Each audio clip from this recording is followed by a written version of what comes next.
오늘도 뜨거운 이슈를 시원하게 풀어봅니다. 아침마다 성별을 바꾸고 있는 킹스맨 김용민 아나운서와 함께합니다. 안녕하세요. 네, 안녕하세요. 금요일입니다. 벌써 금요일이에요. 진짜 시간 훅 갔어요. 그렇죠? 오늘 끝나면 어디 갑니까? 다음 방송 갑니다. 아, 그렇군요. 우리 김용민 아나운서 정말 아름다우신데요. 아유, 여러분들 감사합니다. 항상 이 모습이 궁금하시다면 유튜브 실시간에 들어오셔서 함께해 주시면 더 좋을 것 같습니다. 오늘 첫 소식, 윤 대통령과 전공의의 대화군요. 총선 전에 어떻게 타결이 되는 겁니까? 일단 만났습니다. 만났어요. 대화를 이어갔습니다. 네. 윤석열 대통령이 어제 박단 대한전공의협의회 비대위원장 만나서 전공의들의 의견을 들었는데 네. 어제 오후 2시부터 꽤 긴 시간 대화를 나눴습니다. 네. 약 2시간 20분간 용산 대통령실에서 면담을 했고 이 자리에는 두 사람 외에 성태윤 정책실장, 김수경 대변인 배석했습니다. 네. 최소한의 인원만 있었다고 보시면 될 것 같아요. 윤 대통령이 전공의들의 열악한 처우, 근무 여건에 대해서 박단 위원장의 설명을 들었다고 대통령실은 밝혔고 면담하고 나서 대통령실은 서면 브리핑을 냈습니다. 네. 대통령은 향후 의사 증원을 포함한 의료 개혁에 관해서 의료계와 논의할 때 전공의들의 입장을 존중하기로 했다라는 입장을 냈습니다. 전공의 입장 당연히 존중을 해야 되겠죠. 네, 맞습니다. 그런데 윤 대통령을 만난 이 박 비대위원장은 대한민국 의료의 미래는 없다, 이런 글을 올렸어요? 네, 맞습니다. 대통령실은 대통령이 전공의들의 입장을 존중하기로 했다라고 했는데 네. 박단 비대위원장의 반응은 또 아예 달랐죠. 이게 어떻게 극명하게 된 겁니까? 엇갈렸는데 네. 회의가 끝나고 자신의 소셜미디어에 대한민국 의료의 미래는 없다라고 부정적 소회를 남겼습니다. 아마 어떤 조건을 냈지만 대화가 잘 타결이 되지 않은 것으로 보입니다. 대통령실 입장이 별로 없었던 걸 보면은 양측 모두 다 특별한 성과는 없었다, 이렇게 평가될 수 있겠네요. 그런데 보면 이 박 비대위원장이 모든 전공의 입장을 대변하는 건 아닌 것 같다, 이런 얘기들이 나오고 있어요. 네, 맞습니다.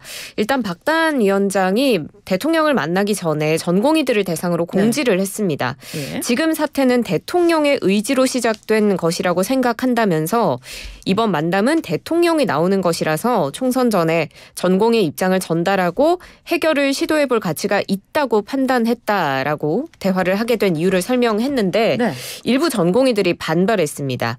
사직 전공의 류옥하다 씨가 성명을 내고 네. 윤석열 대통령과 박단 비대위원장의 만남 성사는 젊은 의사의 의견이 수렴되지 않은 박 비대위원장과 11인의 독단적인 밀실 결정임을 알린다, 이렇게 비판했고요. 대화가 끝난 뒤에도 총선 앞두고 대통령과 여당의 명분만 준 것 같아 유감이다, 이런 입장을 냈습니다. 그리고 박단 비대위원장이 더 이상 전공의들의 대표가 아니라는 주장도 있는데요. 전공의 협의회 회칙에 따르면 네. 수련 중인 전공의만 회원으로 규정하고 있는데 이미 병원을 떠났기 때문에 전공의 협의회 회원으로 볼 수 없다라는 지적입니다. 그러니까 이 전대협 비대위 내에서만 상의된 이번 만남이 다른 병원 대표들과 사전에 총회나 투표 방식으로 합의가 되지 않은 상태에서 이 전공의 대표로 나가서 대통령과 만나는 것이 맞느냐? 네, 맞습니다. 이런 입장인 거네요. 그래서 지금 보니까 전공의 대표 탄핵 성명서까지 돌린다, 이런 이야기까지 있습니다. 네. 이게 또 대화를 하나 이렇게 기대를 했는데 또 그렇지가 않은 모양새로 가고 있네요. 그런데 한 매체는요, 대통령실이 의대 정원 그 규모를 2,000명에서 600명 정도로 조율할 수 있다는 의사를 표시했다고 보도를 했습니다. 그러자 대통령실에서 나서서 그거는 사실이 아니다, 이런 입장을 냈어요. 네, 맞습니다. 한 의료 관련 매체가 낸 내용인데 네. 이 두 사람의 면담을 앞두고 대통령실이 증원 규모를 600명 정도로 조율할 수 있다는 의사를 밝힌 것으로 전해졌다, 이렇게 보도를 한 겁니다. 네. 대통령실은 전혀 사실이 아니다라고 일축하고 있습니다. 그 2,000명에서 600명으로 줄일 수 있다, 이거 근거가 있었던 겁니까, 이 보도에서는요? 대통령실이 사실이 아니라고 한 걸 보면 정확히 알 수는 없겠지만. 그러게 말입니다. 이 600명이라는 숫자가 나오게 된 것도 좀 이례적이다 이런 생각이 드는데 이런 가운데 의대 교수들은 헌법 소원을 제기하겠다고 밝혔어요. 네, 맞습니다. 전국 의과대학 교수협의회 어제 밝혔습니다. 네. 다음 주 초에 의대 2,000명 증원은 교육의 자주성, 전문성, 또 정치적 중립성 등 기본권을 침해한다라는 이유로 네. 헌법 소원과 가처분 신청 제기하겠다고 예고한 상태입니다. 그렇군요. 이 2,000명이라는 숫자에 딱 틀에 갇혀가지고 양측이 굉장히 뭐랄까 정쟁을 벌이고 있는데 국민을 위해서라면 뭔가 타협이 있어야 되지 않겠습니까? 그렇습니다. 그러니까요. 요즘 병원에 환자들도 많이 대기하고 있다고 하는데요. 아무튼 이 의대 정원 때문에 여기까지 가야 되나 이런 또 생각도 듭니다. 오늘은 총선 D-5일 사전투표가 시작되는 날입니다. 사실 어제부터요. 여론조사 깜깜이 여론조사 기간이 됐습니다. 이 기간 동안 여야의 선거 전략부터 좀 살펴볼까요? 네, 총선 관련 여론조사 결과를 공표하거나 보도하는 것이 금지된 기간, 네. 이른바 깜깜이 기간이 어제 시작됐는데요. 네. 여야는 이 어제부터 막판 표심 잡기에 들어갔습니다. 예. 원래는 이 기간에 전통적으로는 중도층과 무당층에 집중을 했던 것과 달리 네. 이번에는 모두 지지층에 좀 호소하는 그런 모습을 보였다는 점이 흥미롭습니다. 지지층한테 전략을 쓴다. 많이 이제 투표장으로 나와달라. 뭐 이런 네, 입장 그렇습니다. 아니겠습니까? 이렇게 되면요. 사실 선거판에는 네거티브 빠질 수가 없거든요. 그렇습니다. 선거 직전에 이 깜깜이 기간이 있는 이유는 여론의 왜곡된 흐름을 제공하지 않기 위해서인데 네. 오히려 이 기간에 여론조사 내용이 보도가 되지 않음으로써 유권자들의 판단 근거를 제약하거나 네. 아니면 정치인들이 좀 마음 놓고 흑색 선전을 할 수 있게끔 할 수 있다 이런 우려가 나옵니다. 그래서 이 기간에 판세를 완전히 반전시킬 카드로 네. 후보들이 이 네거티브를 사용하지 않을까 이런 우려가 나오는 겁니다. 일단 뭐 지르고 보자. 이런 거군요. 아, 그런가요? 상대에 대해서 네. 저 사람은 나쁜 사람이야. 뭐 이렇게 지르고 본 다음에 맞습니다. 뭐 네. 당연한 말이지만 전문가들은 네. 그래도 공약으로 경쟁하는 것이 어. 맞다 이런 이야기가 계속 나오죠. 그렇죠. 근데 또 투표장 가면요. 공약보다는 이 사람 내 이미지 고향이지 그런, 이러면서 또 찍게 되는 경우도 있는데 아무튼 이 깜깜이 여론조사 기간 동안에 네거티브도 좀 심해지고 있으니까 우리 유권자 여러분들께서 현명한 판단을 해야 되지 않나 생각도 들고요. 현장으로 가보겠습니다. 유세 현장 여야 대표 행보부터 살펴볼까요? 오늘 사전투표 날인데요. 네. 여야 행보 어떻습니까? 맞습니다. 먼저 한동훈 비대위원장 어제 사전투표를 격려하면서 네. 국민의힘은 254명 모든 후보들이 오늘 투표를 할 거라고 예고를 한 바 있습니다. 그래요. 한동훈 비대위원장은 신촌에서 사전투표를 진행하는데요. 네. 이 신촌을 선택한 건 여기가 또 이화여대가 있지 않습니까? 그렇군요. 네, 이대생 성상납 발언으로 김준혁 민주당 후보가 논란에 휩싸였는데 이를 겨냥해서 이 지역을 택한 것으로 보이고요. 네. 투표를 마친 뒤에 한 위원장은 수도권 일대를 누비면서 지지를 호소할 예정입니다. 또 이재명 대표는 오늘 대전에서 연구개발 예산 삭감에 항의하는 카이스트 재학생들과 함께 사전투표에 나서는데요. 네. 그래서 이재명 대표가 대전을 이 투표지로 선택한 것도 전략적이라고 볼 수가 있겠습니다. 이 대표도 사전투표 뒤에 충청 지역을 돌면서 지원 유세를 이어갈 예정입니다.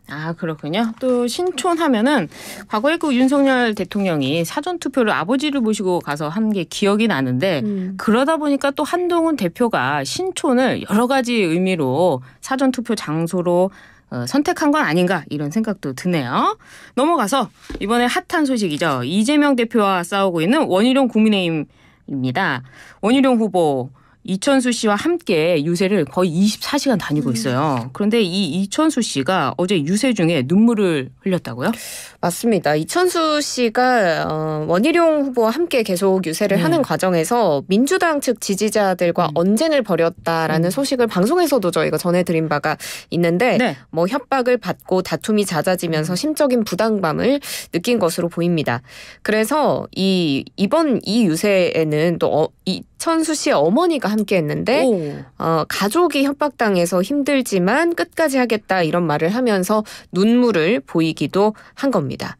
그런데 이 외에도 이재명 대표가 네. 부산 수영에서 지원 유세를 하다가 발생한 에피소드도 있는데 그 뒤에서 살펴보기로 하고. 네네. 네, 이천수 씨가 그 유세 중에 그 마이크를 잡고 있는데 어머니가 온지를 몰랐었대요. 그래요? 그런데 이제 원희룡 후보 쪽에서 어머니를 본 겁니다. 그래서 유세차로 올라오게 했는데 이천수 씨가 24시간 돌아다니면서 사실 얼마나 마음이 힘들겠습니까? 네. 또 실제로 지하철 유세를 갔을 때는 악수한다고 찾아와가지고 이 니킥을 당하기도 했잖아요. 또 와가지고 가족들 다 알고 있다, 주소도 알고 있다 이런 협박을 당했는데 어머니를 보니까 그래도 남자분들이 어머니를 생각하면 눈물이 나나 봐요. 엄마를 생각하면 누구나 사실 그렇지 않을까요? 엄마! 그래서 이천수 씨가 이 자리에서 눈물을 흘리면서 끝까지 이 후보를 뽑아달라 이런 동료 운동을 했는데요. 사실 이천수 씨는 인천 토박입니다. 인천 굉장한 토박이고 본인이 또 인천의 아들 굉장히 자랑을 많이 했는데 본인은 후보를 지정하는 거고 국민의힘을 지지하지 않는다 또 이런 입장도 밝혔어요.